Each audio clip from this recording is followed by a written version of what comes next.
Welcome to the deep dive. You send us your sources, we dig in, pull out the key stuff.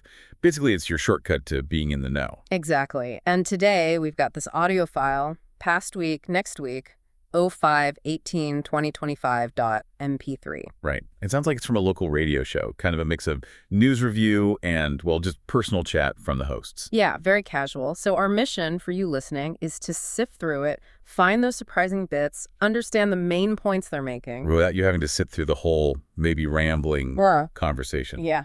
Get you informed quickly. Okay, so where do we start? Well, the segment opens with music. Jet Airliner, Steve Miller Band. Okay.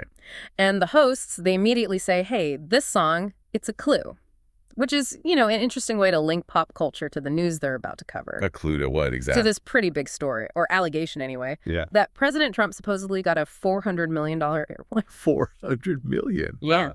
As a gift from a Middle Eastern country. And they add that this country reportedly backs Hamas.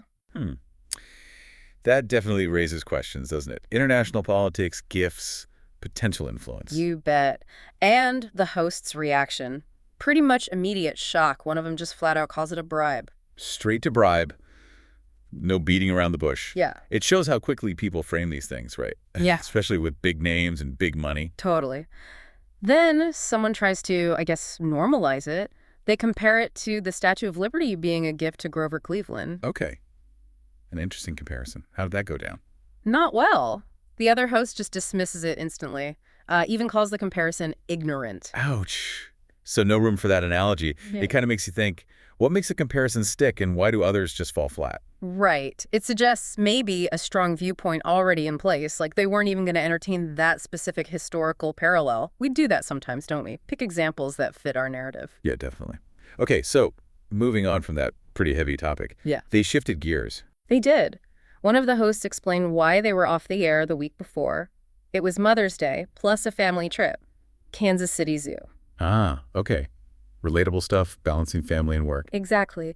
But then there's this little aside. They mention a guest who apparently really dislikes zoos. Oh, so a bit of contrast there. Yeah, just a small detail, but it kind of highlights how, even a simple thing like a zoo visit can be seen so differently by different people. True. Any zoo stories? One funny one. The host's niece apparently got some stingray water splashed in her mouth. Oh, no. Is she okay? Yeah. Sounded like just one of those weird, slightly gross things that happens on family outings. The kind of thing you remember later. Definitely. Those are the stories that stick. Uh-huh. After the zoo, lunch at a place called the Combine. Then dinner with the host's mom at 54th Street Draft House. They even talked about the salads they ordered. Okay, painting a real picture of the week. Pretty much. Then it jumps to business. The host went to Dallas for a WSIA committee conference. A WSIA. It's insurance, right? Wholesale and specialty. That's the one. Stayed at an airport hotel, was doing some training on presentation skills. Ah, trading others. Okay. But here's the funny part. The host doing the training is apparently unemployed right now. Oh, really? Yeah, and they made this sort of self-deprecating joke comparing their situation to a guest who's doing really well job-wise. That's relatable. Finding humor in a career roller coaster. It's not always a straight line up, is it? Not at all. Then there was lunch with an old high school friend, Doug Day. Okay. Except he goes by Douglas now. And he gave the host some job hunting tips. Douglas, not Doug. That led to something, didn't it? It did. A little tangent between the radio hosts about using preferred names. Whether you stick with the old name or use the new one. It's a small thing, but it touches on those shifting social norms around identity. Yeah, how we address each other, respecting choices. It's interesting how different people feel about that. Definitely. Then Friday night, the host was at a Royals game. Baseball fan. Seems so. But they left early because the team was losing. A fair weather fan, perhaps? Or just cutting losses? Maybe. Ended the night at a place called the Tool Shed. And this is where another little nugget of local opinion comes out. No. What's that? A comment about the Tool Shed being too woke because they moved the Confederate flag. Ah, okay. So a brief comment, but it speaks volumes about those ongoing local tensions over symbols and history and social change. Exactly. Just dropped in there, but it points to those bigger debates happening everywhere, really. Right. Weekend wasn't over, though. Nope. Sunday brunch at Union on the Hill with family and guests. Then a quiet Saturday a walk, dinner at La Fuente. Just, rounding out the picture of a normal week. Got it. Keep me grounded. Mm-hmm. And then the show shifted again. They brought on a special guest. Who was it? The host's daughter, Abby Whiting. Oh, okay. Family affair. Yeah, and they made a point of saying it was her very first time on any kind of media program with the host. Some proud parent comments about her looks, too. Oh, nice. What did they talk about with Abby? Started with something quite serious, actually. A tornado that hit near her apartment in St. Louis recently. Whoa. Was she okay? Thankfully, yes. She'd actually left her apartment just before it struck. Close call. Wow. Scary stuff. Definitely. They also talked about her living situation. She was living on her own now after college roommates. And the host was like super proud of how clean and organized her apartment is. Parental pride kicking in. Totally. Led into talking about Abby being really driven, making her bed, doing dishes right away. They even mentioned her Myers-Briggs type, ESFJ. ESFJ? Sociable, practical, conscientious, something like that. Yeah, that fits the description they were giving. Uh-huh. Then the chat turned to, adjusting goals, resilience, especially in her job. She's in sales. Sales can be tough. Lots of adjustment needed. For sure. And there was this little joke, those who can't do teach, because the host used to be a trainer. Huh. Bit of family teasing. What kind of sales? Software sales. Yeah. For a payroll provider. She also mentioned going to her friend Mallory's graduation from KU architecture degree. And get this, Abby and Mallory went to rival high schools and rival colleges, but they're still great friends. Oh, that's cool. Good example that rivalries don't have to ruin friendships. Right. Then they talked about watching WNBA highlights. Seems like the Caitlin Clark and Angel Reese buzz got them interested. Yeah, they're bringing a lot of eyes to the league. Definitely. They had a quick chat comparing pro and college ball, mentioned the new WNBA stadium in Oakland, just showing that growing interest. Okay. What else with Abby? Oh, this was great. The host played an old audio clip from Abby's elementary school student council campaign video. No way. That's amazing. Gold. What was on it? Picture this. Abby, as a kid, wearing silly headbands, maybe dog ears, promising to make Blackburn great. Make Blackburn great. And then the slogan, Abba Dabba Doo. Abby is for you. Abba Dabba Doo. Seriously. Apparently. Her Uncle Chuck helped with the slogan. And it had this Mission Impossible, this message will self-destruct thing at the end, voiceover by some kid named Christopher. That is fantastic. Did Yeah. she win? She did. And then humorously, they mentioned her opponent supposedly claimed the election was stolen, stormed the cafeteria on January 6th was the joke. Oh my goodness, that's quite the anecdote. Yeah. And a memory about a McDonald's fundraiser? It also led to wondering if the Make Blackburn Great Again slogan maybe came from an even earlier campaign involving someone named Molly and Tony the Tiger. Wow. Layers of childhood political history there. Fascinating how these phrases pop up early. Isn't it? Then they got onto the Blackburn School song. Did they sing it? The host sang a verse they wrote for it. It was very aspirational, like kids becoming doctors, astronauts, president. Maybe a little unrealistic, but sweet. Very personal touch there. Showing a different side. Definitely. Then the mood shifted a bit. The host mentioned missing someone named Boogie, who was away for his 34th wedding anniversary. And the host compared it to their own anniversary, 33 years. Also mentioned celebrating Mother's Day, just visiting their mom across the street, bringing cheesecake. Simple family stuff. Nice grounded moments. Uh-huh. Also, chocolate-covered strawberries made by someone named Jane for both mothers, and the host went to see the Kansas City Symphony. Okay. And Megan from KCTK Radio, presumably another local media person, was actually singing in the choir. Oh, cool. Hidden talents. Right. Then an update on the host's other daughter, Madeline. She's moved back home. Okay. With her puppy, Olive. And apparently Olive was making some noise during the recording. Huh. The perils of recording at home. Adds authenticity, I guess. Always does. And more weekend stuff. Dinner at Manny's. Then saw a Tom Petty tribute band called Summer Breeze at the Crossroads Hotel. Busy boost. Okay, what else was in this segment? A listener question came in. Amy asked about the T-shirts the host and Abby were wearing. Engaging with the audience. Yeah. The host mentioned wearing a Justice League shirt. Just a small interaction builds that community feel. Right. Then it shifted back to politics. Mm-hmm.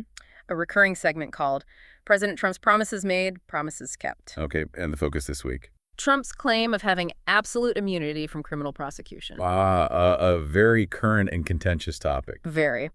They did mention that some figures usually aligned with Trump were critical of him accepting that $400 million jet we talked about earlier. Interesting. So not universal praise, even within his usual supporters on that specific issue. Right. But Despite that criticism on the jet, the hosts noted that prominent voices, they named Ben Shapiro, Laura Loomer, Mark Levin, the GOP, Congress, still seem largely supportive overall.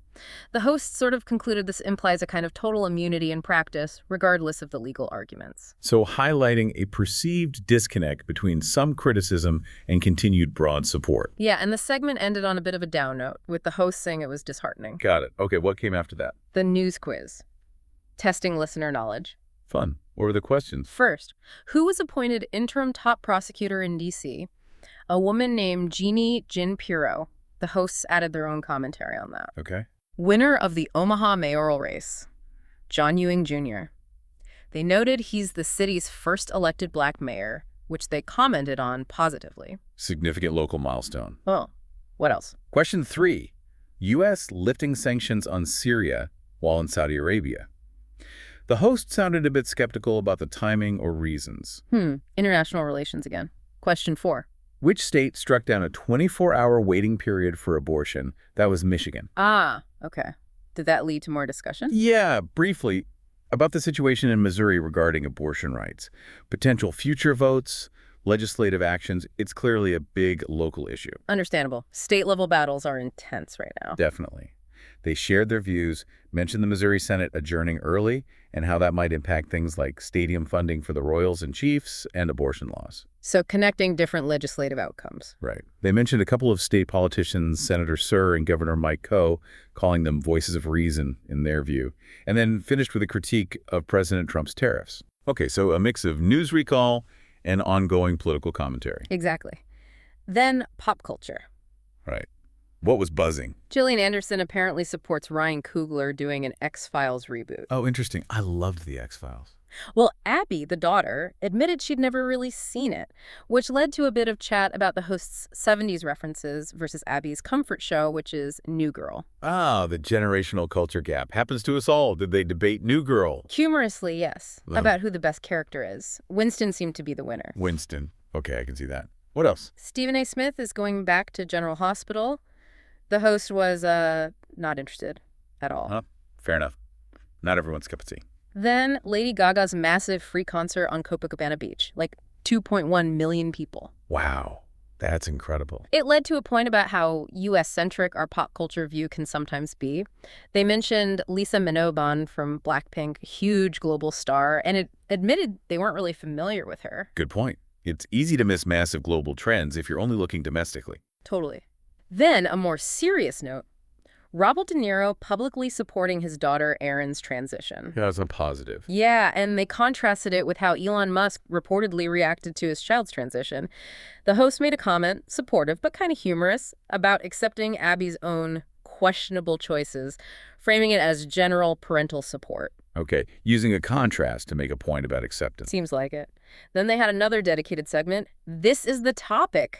Music. Straightforward question. What are you into? Yep. Abby said R&B, SCA, Brent Faiyaz, definitely not country music. Strong opinions there.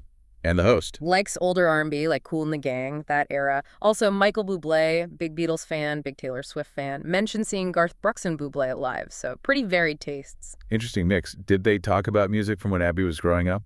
They did, a whole list. Taylor Swift, Katy Perry, Cake, Amy Winehouse, G-Love, Bruno Mars, Skee-Lo, even the Fat Boys.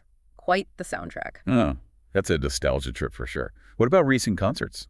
Host mentioned the Tom Petty tribute, Taylor Swift, Rolling Stones, Michael Jackson, presumably a tribute or experience, Billy Joel, Adele, Kiss. Abby listed Justin Bieber, 21 Pilots, Shawn Mendes, Ariana Grande, Bruno Mars. Wow, they get to a lot of shows. Seems like it. Host was disappointed by a Bruce Springsteen show once, though, but had a cool story about actually introducing Kiss on stage once. Introducing Kiss, that's a claim to fame. Right. Then a quick funny mention of Abby's childhood dance classes, like a dance mom's reference. And some talk about childhood sports, basketball, gymnastics, including a funny memory of a high school coach's comment about Abby's effort versus her natural talent in basketball. Just lighthearted family reminiscing. Sounds like it. Almost at the end. Just about. They finished with a jokes segment. Ah, the joke section. How were they? First one was about striking engineers at New Jersey Transit. Punchline was a train pun. We choose not to. Okay. Dad joke territory? Perhaps. Second one was about the Supreme Court and birthright citizenship. The punchline was pretty dark, critical of the court.